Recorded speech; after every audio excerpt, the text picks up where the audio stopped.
Today, we introduce you to Antelope's next top model. The lack of athletic trainers in the district has coaches concerned. There's a new sport on campus that'll have you cheering. And Madisen Carter is in the Sports Corner. All of this and more, only on your Channel 5. Titan TV News.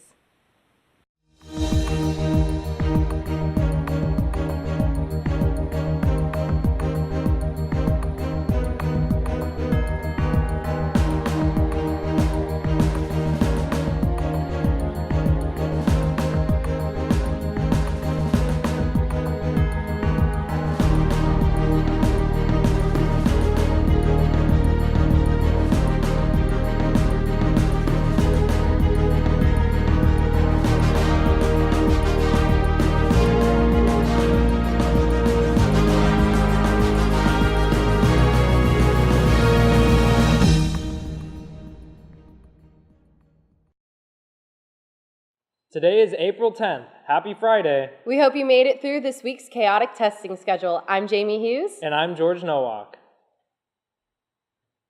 Juniors took the first SBAC test in place of the STAR test this week. We remain on testing schedule on Tuesday and Wednesday. On both days, all 9th, 10th, and 12th graders must arrive to their first period at 10:30 a.m. on Tuesday and 10 a.m. on Wednesday. We caught up with Assistant Principal Tino Guzman.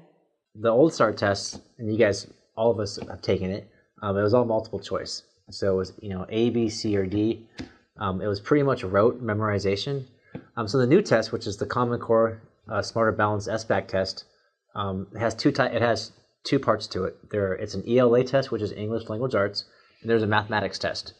Both tests have two components. The first component is called a CAT test. It stands for Computer Adapted Test, meaning the questions rise to the level of difficulty based on how you answer them. So if you answer a question right, the next question is a little more difficult.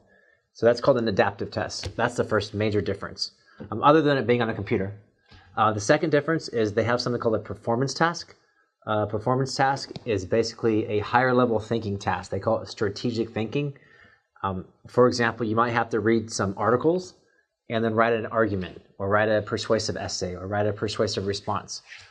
In a math performance task, you might have to look at a bunch of different math equations and graphs and formulas, and then you might have to explain how you would solve a problem. They call it a novel problem, a new problem. So the rigor is more difficult. The Roseville Joint Union High School District is not providing funds for certified athletic trainers for school sports. Reporter Charles Lemon has the story of why. Throughout the Roseville Joint Union High School District, the debate about the lack of athletic trainers in its high schools has become a serious issue. Without a certified athletic trainer on campus, basketball coach Robert Richards worries about the safety of student athletes. Student athletes are affected kind of two different ways by not having a trainer. The first one is kind of health-wise, in terms of the taping, the stretching, and the analysis of injuries, especially in the middle of a game, and laying out a game plan for that treatment to get the student athletes back, maybe not having to miss classes because of doctor's appointments, and just not being in as much pain or discomfort as they might be trying to ride it out, which is what a lot of kids and parents do rather than go see the doctor. And then it takes the coaching back to the coaches rather than also trying to be advisor, trainer in the middle of a game or a match, trying to decide if a kid's healthy, do we need to call a doctor, do we need to call an ambulance, and taking away from coaching the rest of the student athletes that are playing. I think it keeps the quality of coaching up and lets the coaches focus on coaching and not being split of making a wrong decision on the health of one of their players. Alongside treating players' injuries at the game, the athletic trainer plays an even bigger role off the field. So the role of an athletic trainer is, a lot of times people think it's after an injury. A lot of the times what they don't understand is how much trainers are able to help preventative measures in terms of injuries, getting kids taped up correctly, better ways to stretch, keeping minor injuries minor before they turn into major, because kids don't know how to treat them, not sure what to do, and eventually they keep playing on them and end up making the injury much, much worse than it needed to be versus some initial treatment, some initial bracing, taping, or something by a trainer allows them to be proactive in addition to all the great things that trainers do, after an injury occurs. With the possible safety issues in mind, the district has chosen not to fund athletic trainers for its 5 high schools for almost 20 years. The reason why the district doesn't currently fund athletic trainers is because of the cost. I mean, we've come through one of the worst recessions in our country's history, and all school districts had to tighten their belts quite a bit, and we made quite a few cuts in our district, and we always try to make those cuts far away from the classroom as possible. And we're just now entering a time in which we're starting to recover from that. And so, now is the time to potentially look at the addition of athletic trainers to our programs. The district hopes to be able to afford the cost per high school to have athletic trainers on campus in the future, and has recently begun getting estimates from certified athletic trainer agencies. Charles Lemon, Titan TV News. Junior Boston Sirovina took to the catwalk to showcase the newest fashion trends of 2015 at this year's Sacramento Fashion Week. Isaiah Weatherford filed this story. Growing up, many young women dream of being models. They are elegant, beautiful, and adored. Well, from selfies to photo shoots, Junior Boston Sirovina has made her dream come true as she is now a professional model. My mom actually got me into modeling. When I turned 10, I did acting classes, and I told my mom that I wanted to be on the cover of Cosmopolitan for some reason. And then after I did acting classes, they allowed me to start modeling, and my first big show was Designing Dreams in 2011. But it is not as simple as it seems. She has had to learn how to look, correct her posture, and how to walk on a catwalk. And before every show, she must get her hair and makeup done by professionals. It's getting up really early in the morning and spending like 10 to 12-hour days sitting with a bunch of other models and getting makeup done. And then once you hit the runway, it's like, oh my goodness, a bunch of people are staring at me. And it's actually really nerve-wracking, but I think it's one of the best things that I can do. Her first print ad was in a magazine called Russian Time in 2011. From then, she went on to runways, catwalks, and photo shoots, all with the support of her friends, some who have experienced modeling with her. She's pretty motivated. I mean, she's been doing it for a while. I'm pretty sure she's been doing it since she's been in middle school, and I don't know, it's something that she really is passionate about and interested in. I went to her Sacramento Fashion Week modeling show, and it was like this weekend-long thing. It started on Friday, and I think it ended on, I don't know, the next Friday or something like that. And it was really long, and I don't know, it was kind of fun to just watch what she does, and it was a good experience. I was really nervous the first time that I did it. It was the only time that I've ever modeled before. It was really casual. We did our own makeup, and it was at Wake Island, so it wasn't anything really high profile. She models a lot. She's one of the models that are really serious. She does not do it for a career, however. She does not wish to pursue a job in modeling, and even though she is very passionate about it, she does it for a greater cause. Right now, for me, modeling is just a hobby, but I want to be in the med field, so modeling is just helping raise money for charities. Most of the shows that I do raise money for children with brain tumors, so all the money that I make goes to them. And all the makeup artists are freelance, so they do everything free, so all the money that they make and that we make from the show benefit all the programs and charities that of their choosing, which most of the time are for children. Whether she decides to stay on the set or chooses to walk down a different path, Boston Sirovina's modeling experience will stay with her forever. Isaiah Weatherford, Titan TV News. Antelope's annual art show is on Thursday, April 23rd. The show will be in the small gym and open free to public from 6 to 8 p.m. Charles Lemon talked to graphic design instructor Natalie Robbins on the various art mediums on display. Antelope's annual art show is where we bring all the visual art teachers together in all the different classes: ceramics, multimedia, graphic design, art 1, 2, photography. And what we wanted to do is we wanted to have the opportunity for students to see an actual art show. So we set up just like a professional art show. We have external judges come in and judge. We have displays hundreds of artwork throughout the entire school year. And then we do awards where we have first place, best of show, second and third place, and they win gift certificates to the art supply store. And it's a great place to bring your family, come hang out. We have food, music.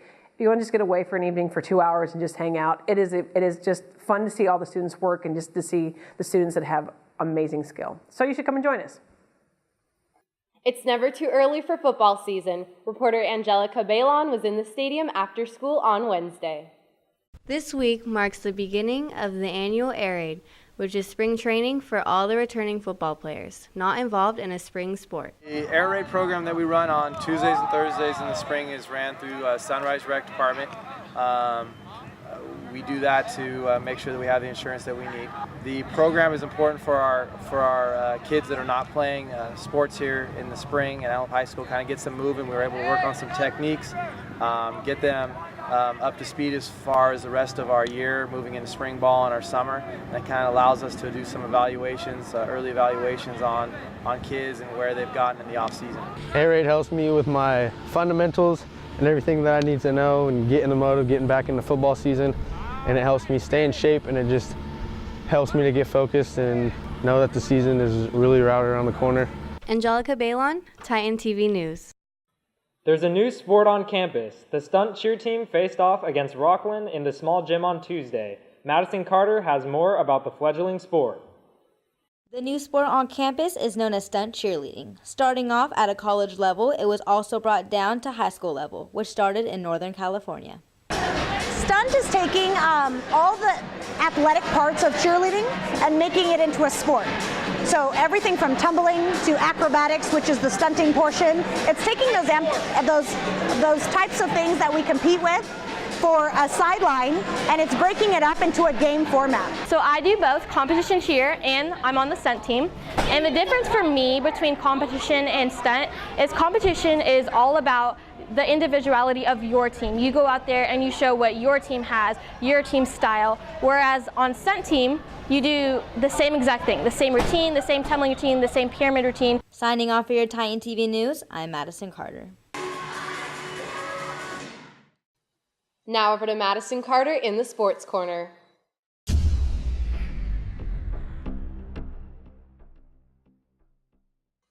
Good morning, welcome to the Sports Corner. I'm Madisen Carter. We'll have volleyball and baseball highlights for you in a minute, but first to the scoreboard.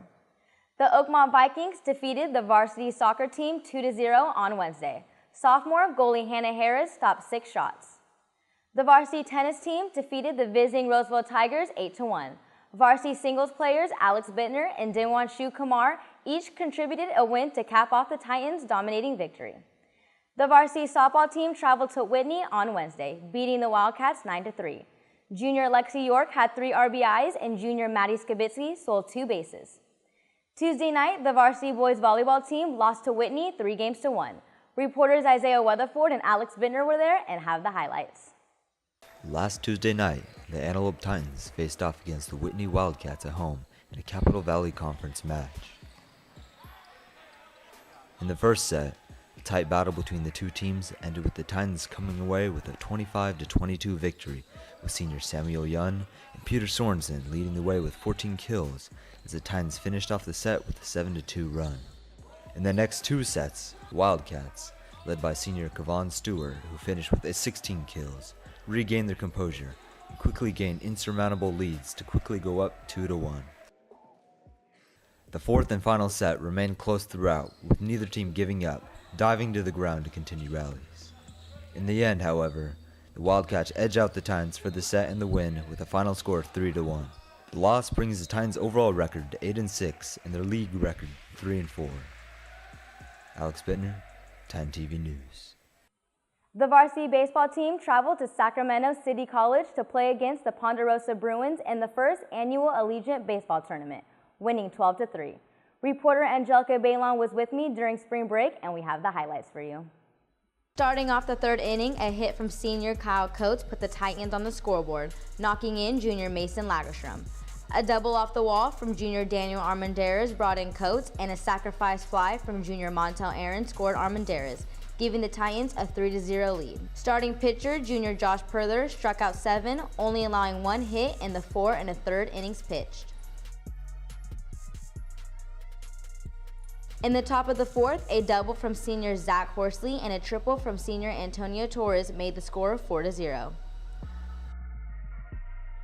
Bottom of the fifth, freshman Caleb Coates was brought in to pitch, ending the inning with a strikeout. Going into the bottom of the sixth, the Titans led the Bruins 8-2. Ponderosa slowly tried to come back, loading the bases with 1 out, but Lagerstrom started a double play, getting the Titans out of the inning. With runs from players such as Michael Donahue and Caden Wagner, the game ended in a 12-3 Antelope victory. I felt we had an overall good tournament. We ended up going 3-1. We lost our first game to Del Oro the first day, and then won our next 3 the next 2 days. Ended up beating Ponderosa the last day to get second place in the tournament, and pretty good game. Ended up having like 10 or 11 hits on our side, and they only had 1. Signing off for your Titan TV News, I'm Madisen Carter.